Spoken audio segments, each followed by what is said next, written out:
районунда турабыз. Жайыттарга ушу жакшыртуу максатында үйрөндөр себеде экспорт таратып жатабыз. Бул эми биздин жайыттарды жакшыртууга аябай чоң роль өтөт.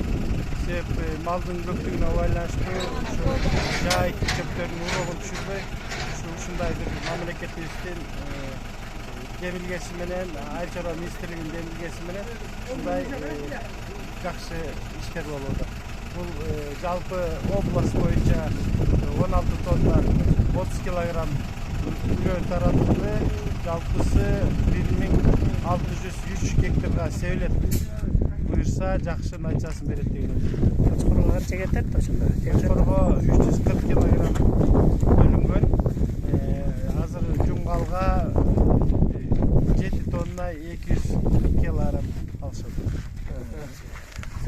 Ошол канча гектар жерге жетет болжолду? Болжолду эми жайыттарга гектарда 10 килограммдан себилет, кошу жайыт үрөндөр менен кошулат.